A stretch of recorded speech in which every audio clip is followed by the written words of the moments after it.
Temple. They are from Clinton Community College. And Dr. Kelly, a happy anniversary tomorrow, 5 years. Let's take us back. How'd you end up in Clinton? Five years in this community, and it's gone by quickly, and we've done some amazing things. My in-laws are here, and in the Chicago area, and my wife and I grew up in Chicago. We'd been out in the West Coast for about 25 years. Consideration to get closer to family, looked at the opportunity. They were kind enough to fly me out for an interview and met some of the people, and I was hooked early on the people, the community, and I saw the possibilities of some of the things we could do here. And we moved here. Our kids are in school here in Iowa, and we never looked back. It's been a great decision. And the 5 years, indeed, there have been some things done. What have been some of the highlights for you? Yeah, I think when we talk about 5 years, a month after I got here was the start of that pandemic, right? So what we really had to do is figure out a way to perform during that, which the team did. And, we're super proud of that response. We're super proud of our career academies, both in Clinton and DeWitt. $20 million invested in the community in career technical training for the jobs that people need, right? 65% of all jobs in this community require some sort of post-secondary education, and we're happy to be providing that to students in Iowa at absolutely no cost. We've raised $5 million to invest in the Bickelhop Arboretum. At the end of this year, we're going to see an amazing transformation of that space. It's going to be a gem in this community. And we've raised our enrollment rates and our retention rates, completion rates. We're on the right path. So it's been an exciting few years, and there's more work to do. Well, I guess so. And how are things going with that career advancement area? Really good, really good. We've seen the numbers grow every year. In fact, last year they doubled. We doubled the number. We're aiming for a goal of about 250 high school students in the region to take part in those. They'll leave with some sort of certificate, often right into the workforce. Gives them the option to get more schooling or take that break and move right into the workforce to make some money. I know we have Wes Golden in, the superintendent of schools of Clinton, on the third Thursday on our FYI program. And I think it's great that how the Clinton and the area schools, DeWitt, Camanche, Northeast, work with Clinton Community College. It's a great two-way street. It is, and I appreciate all 8 of them. We have 8 school districts here in Clinton and Jackson County that we partner with at Clinton Community College, and all of them are participants in the career academies. All of them take college courses in high school, whether the students are coming to us or we're teaching them in their spaces. They're great partners. Gary, 6 of them are new. So we've got 6 new superintendents here in the north, and a really good team, and we're doing great work together. We're stronger when we cooperate. That's interesting. You're right. There are 6 new superintendents. Of course, we got Wes, we got Justin down there at Camanche. So how do you introduce yourself to them, and what are some of the steps that you take to let them know what you have to offer? Yeah, so a lot of our new superintendents held different roles in the area, so our paths had crossed. I'd worked with Wes and Justin before, and Cal Wheaton, DeWitt. We have some new folks, and you just really extend yourself. You say you want to partner, and we talk about the possibilities for kids in our community, young adults in our communities, people in the workforce who are returning to school. What can we do to make, give them a better path? And it's an exciting time because we know that people need training. We know that people need training, and the schools have workforce goals. We have workforce goals, and we work together to meet them. Dylan Temple joining us on the program. Dylan, how you doing? I'm great. How are you? Thanks for having me. Oh, thanks for coming in. So let's find out a little bit about you. How did you get involved with Clinton Community College? So, as a Fulton graduate, just across the river, it was really convenient for me to get my associates at Clinton Community College. It looked a lot different back then. There was no, career center like, we were outlining here. A lot's happened in the last 5 years, but got my Associate of Arts and then transferred to Western Illinois University. Plenty of opportunities that Clinton gave me to, transfer with save some funds there. And just kind of ended up making my way back here. I worked down in the Quad Cities for a number of years, and then saw there was an opportunity to engage students. Kind of had a background in that as a student government student at Clinton Community College, and so kind of made my way back, and it's been really exciting since. We have an awesome partnership between myself, club advisors, staff, faculty. It's an exciting time right now. I want to talk to you about something. I went to Iowa Central Community College, and there was an actual campus. There was a dormitory. Clinton Community College doesn't have that. How do you get these students to interact with each other when they don't have that? Yeah, I mean, I think when I started, that was kind of like the struggle. Not really a struggle, just a challenge for me to kind of figure out. And I think that a way that, we've kind of built some community over the last year and a half, and I know it's nothing, due to me or anything like that. I think it's just a matter of everyone's kind of coming out of their shell. I know Brian mentioned we had, this pandemic a few years back, and so just kind of getting students back to campus, which I think has been a huge help. We've implemented our Common Hour back to campus, which really helps, it creates a buffer there so there's no class time, so we can, we can talk about it later, but get students to get some free meals in them,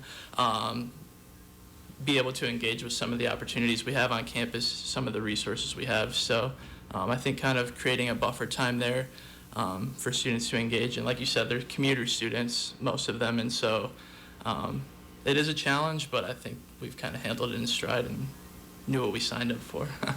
Brian, I'd like you to address that as well, because I would imagine you've been at colleges where there are dormitories and there is a kind of a campus life.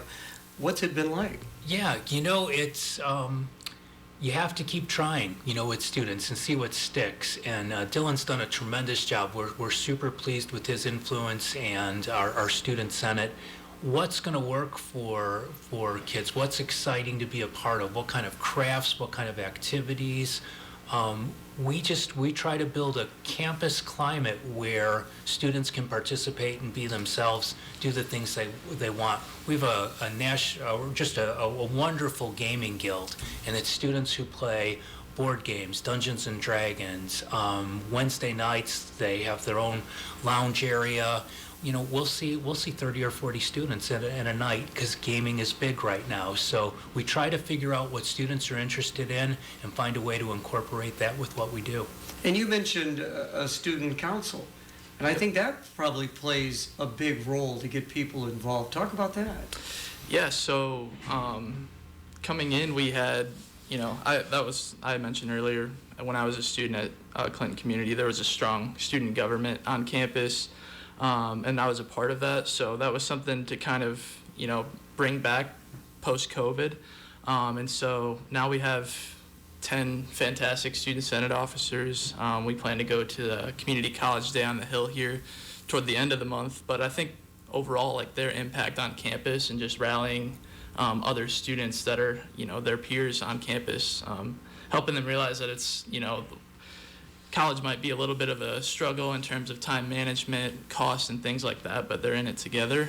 And so when our student senate puts on events or helps, allocate funds to different clubs and organizations to encourage them to, here, have these activities on campus, we're here to support you fully. I think it's been wonderful to watch. I'd like to talk a little bit more about student government. Are these people elected? Are they appointed? How does that all work?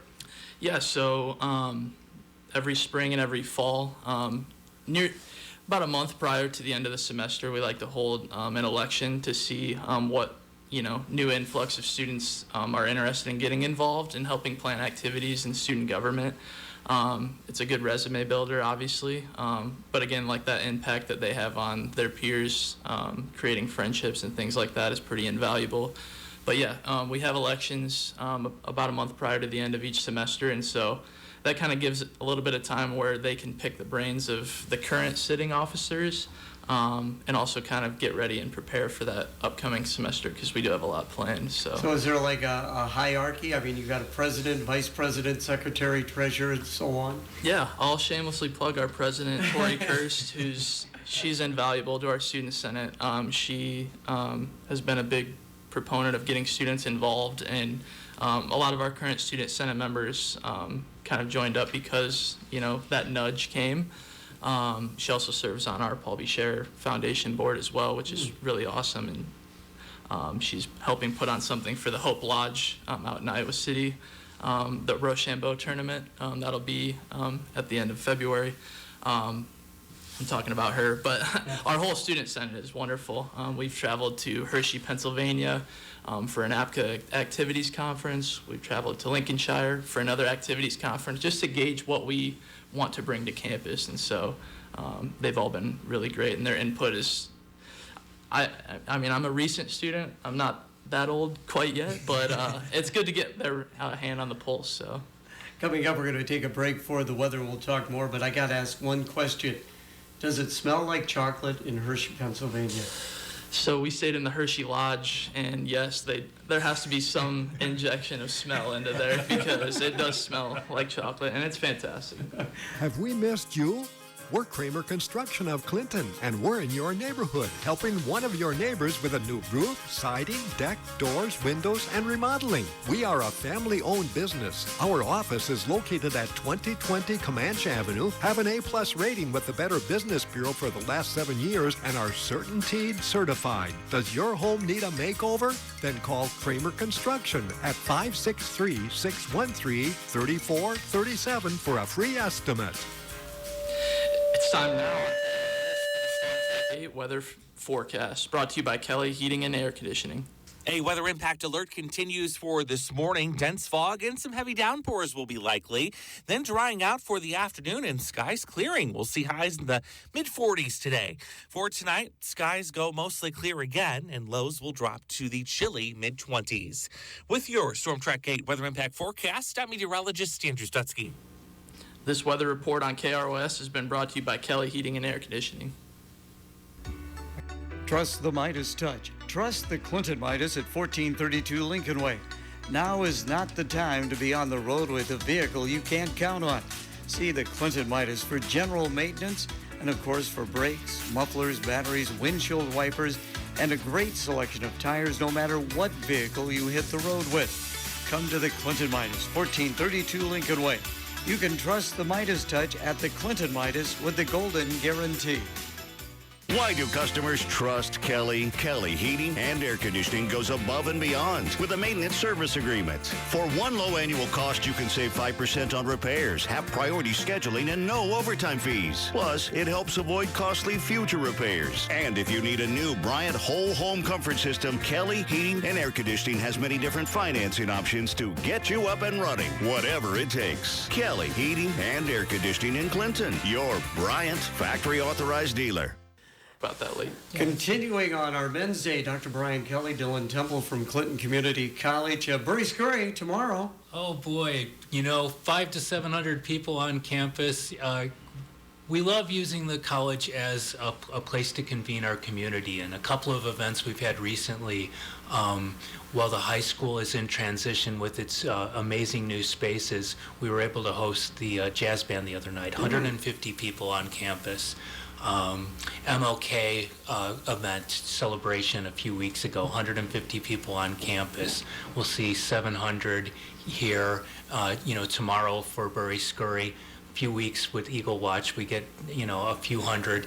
You think about that, Clinton Community College hosting 1,200 people in the course of the first 5 or 6 weeks of the year. It's amazing. We love to do that. And certainly Burry Scurry's way up at the top of the list of what people think about when they think about Clinton Community College. We're gonna have some great weather. We've got some great runner. The shirts look great this year. People are gonna be really excited about those. And it's just nice to get out there and see all stages of athletes. We have some really top tier athletes. It's a fast course, it's flat, and we have some walkers who are out there every year that help support us, and we love the community.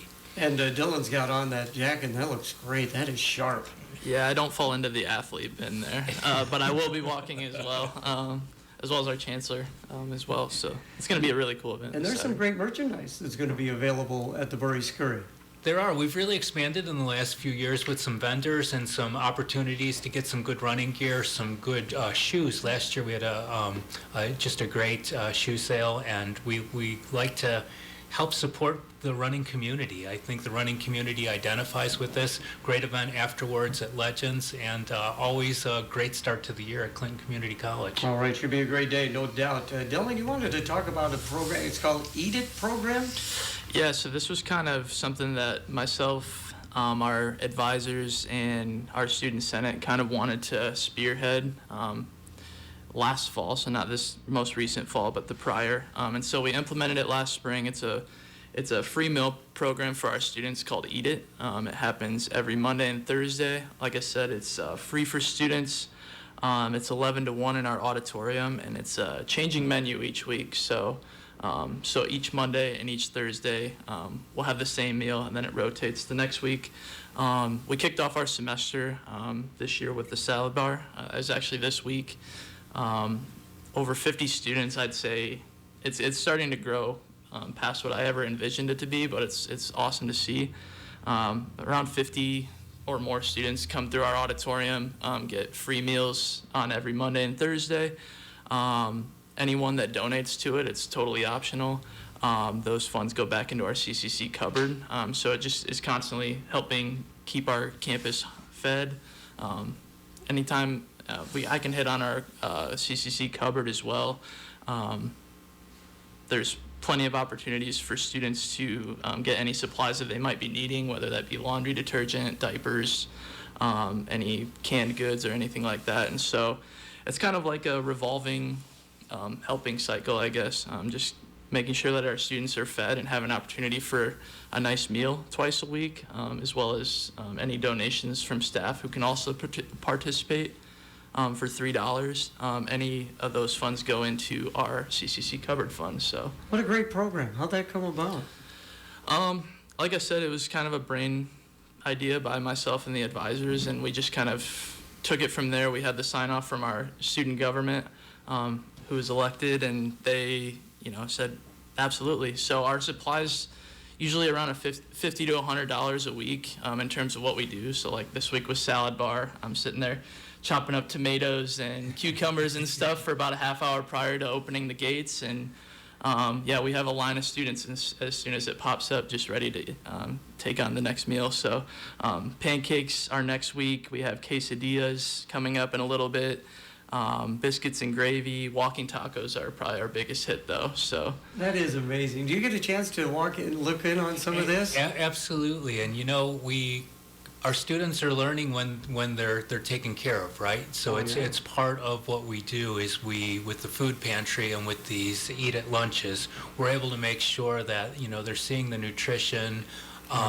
Again, these opportunities that we can provide for low cost, no cost training, really impactful in this community. And I always like to tell people that almost 1 in 5 students in our public school system are living in poverty.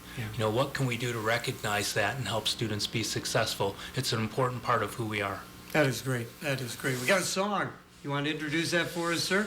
yeah, so the song we picked out, me and Brian, is September by Earth, Wind, and Fire.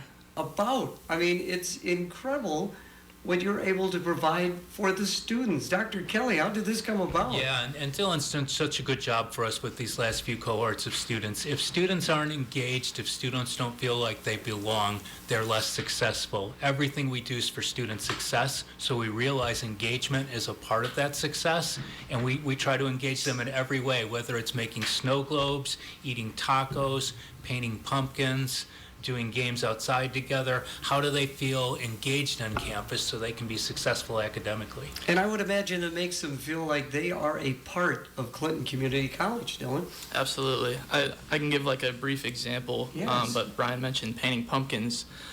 We have a non-traditional student is coming back. He's in his late 30s, but he had never painted a pumpkin before. And so just kind of seeing that opportunity, something that he could bring back to his home, paint a pumpkin, never had done it or carved a pumpkin even. And so I mentioned also over the break during these Eat It meals, it's a good opportunity for me selfishly to get some good attendance at a lot of these events on campus. So we have like paint and sips. We'll do bingos, grocery bingos. So again, it's just kind of students getting, grocery items that they can win, just playing bingo while they're eating their lunch. It just kind of it makes sense. And as a community college, you know, you don't have students already on campus, so getting them to engage while they're on campus is pretty powerful. And like Brian mentioned, it's a direct correlation to success. So this half hour has just flown by, no doubt about that. And I have not yet gotten your Super Bowl picks, so I've got to do that. Dr. Kelly, who do you like? Oh my goodness. The Kansas City Chiefs, when it comes down to being in the thick of things, always end up on the right side of it. So Kansas City for me. All right, Dylan? My friends might butcher me for this, but I'm going to also go with the Chiefs. I just, as an NFC fan, a Vikings fan, the Eagles, man, I just can't stand them. So let's go Chiefs, I guess. I'd like to see a three-peat too in my lifetime. That's amazing. You know, I grew up a Vikings fan. Pat Drennan was in for my first Gateway Credit Union. He is a Vikings fan.